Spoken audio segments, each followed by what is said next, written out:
नमस्कार, मैं संगीता राव और आप देख रहे हैं फोकस भारत। शुरुआत करते हैं आज की टॉप 10 खबरों की। महाराष्ट्र में विवादित बयानों को लेकर चर्चा में रहने वाली बीजेपी विधायक नितेश राणे ने कहा है कि देश में 90% हिंदू रहते हैं। हिंदुओं के हितों का ख्याल रखना कोई अपराध नहीं हो सकता। उन्होंने कहा कि देश में कट्टरपंथी बांग्लादेशी हिंदुओं के त्योहारों पर पत्थरबाजी करते हैं, इसलिए अगर इसके खिलाफ आवाज उठाने पर केस दर्ज होता है तो मैं तैयार हूँ। मध्य प्रदेश के मुख्यमंत्री मोहन यादव ने 2 अक्टूबर को ओलंपिक और पैरालंपिक खेल 2024 की पदक विजेता खिलाड़ियों को सम्मानित किया। सम्मान समारोह दोपहर 12 बजे से तात्या टोपे स्टेडियम के बैडमिंटन हॉल में हुआ। बता दें कि ओलंपिक पदक विजेता हॉकी खिलाड़ी विवेक प्रसाद सागर, पैरालंपिक पदक विजेता जूडो खिलाड़ी कपिल परमार और शूटिंग खिलाड़ी रुबीना फ्रांसिस को राज्य सरकार की ओर से 1-1 करोड़ रुपए का चेक देकर सम्मानित किया गया। ओलंपिक प्रतिभागी ऐश्वर्य प्रताप सिंह तोमर, पैरालंपिक प्रतिभागी प्राची यादव और पूजा ओझा को 10-10 लाख रुपए का चेक देकर सम्मानित किया गया।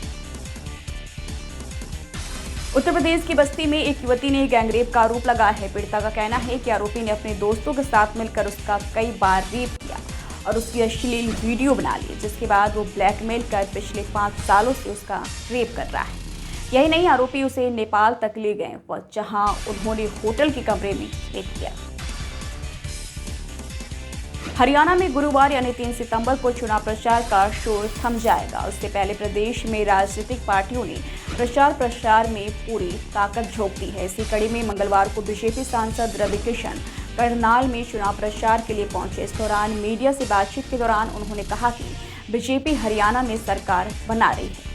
नायब सिंह सैनी दूसरी बार मुख्यमंत्री बनेंगे। जनता का चेहरा बता रहा है, उत्साह बना हुआ है। बता दें कि 500 रुपए में सिलेंडर मिल रहे हैं, 304 रुपए सबके खाते में वापस आ रहे हैं। बता दें कि माहौल एकदम अद्भुत है।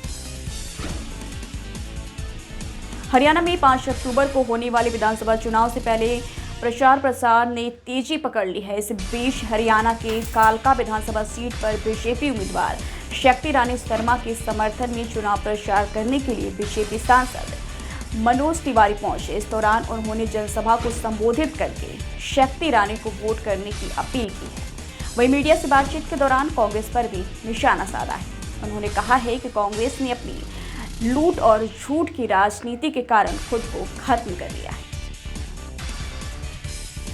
हरियाणा में विधानसभा चुनाव की वोटिंग से ठीक पहले डेरा सच्चा सौदा प्रमुख राम रहीम को पैरोल दी गई है। वो 8वीं बार सुनारिया जेल से बागपत आश्रम पहुंचा है। भारी सुरक्षा व्यवस्था के बीच राम रहीम को गुरुवार सुबह रोहतक की सुनारिया जेल से बाहर लाया गया है। राम रहीम का आश्रम बागपत के बिनौली थाना क्षेत्र के बरनावा गांव में है, जहां वो अपनी पैरोल के 20 दिन बिताने वाला है। वहीं राम रहीम के साथ उसकी मुंहबोली बेटी हनीप्रीत और परिवार के सदस्य भी आए हैं। एनडीए में नाराजगी की खबरों के बीच बुधवार यानी 2 अक्टूबर को हाजीपुर सांसद और केंद्रीय मंत्री चिराग पासवान ने बड़ा बयान दिया है। चिराग पासवान ने कहा है कि वो व्यक्ति जिनको मेरा और मेरे प्रधानमंत्री का रिश्ता खटकता है, उनको मैं स्पष्ट संदेश देना चाहता हूं कि दुनिया की कोई ताकत मुझे मेरे प्रधानमंत्री से अलग नहीं कर सकती। जो लोग मुंगेरी लाल के सपने देखने का प्रयास कर रहे हैं कि मुझे मेरे प्रधानमंत्री से अलग कर देंगे, बीच में दरारें आ जाएंगी, मैं गठबंधन से अलग हो जाऊंगा, गठबंधन टूट जाएगा, लेकिन एक बार और हमेशा के लिए इसे बहुत स्पष्ट रूप से कहना चाहता हूं कि ये नहीं होने वाला है। पूर्णिया के सांसद पप्पू यादव इन दिनों बाढ़ प्रभावित इलाकों में मसीहा बनकर दौरा कर रहे हैं। सिर्फ दौरा ही नहीं बल्कि खूब मदद भी कर रहे हैं। बाढ़ पीड़ितों को पैसे बांट रहे हैं। इस बीच बीते मंगलवार यानी 1 अक्टूबर को सुपौल में पहुंचे सांसद पप्पू यादव ने बड़ा बयान दिया और सरकार पर तंज भी कसा। सुपौल सर्किट हाउस में पत्रकारों से बात करते हुए पप्पू यादव ने कहा कि उनके पास गरीबों की मदद के लिए इतना पैसा है जितना भारत सरकार के पास भी। इजराइल और ईरान में युद्ध जैसी स्थिति बनी है। एक तरफ मंगलवार यानी 1 अक्टूबर को ईरान ने तबातोड़ इजराइल पर मिसाइलें दागी। अब इजराइल ने धमकी देते हुए कहा है कि वो हमलों का करारा जवाब देगा। दोनों देशों में तनाव ने भारत की भी चिंता बढ़ा दी है। इस बीच दिल्ली के पूर्व मुख्यमंत्री आमतौर पर आम आदमी पार्टी आप के राष्ट्रीय संयोजक अरविंद केजरीवाल ने मोदी सरकार से अपील की है कि लोग प्रभावित देशों से आने को इच्छुक हैं, उन्हें वापस लाया जाए।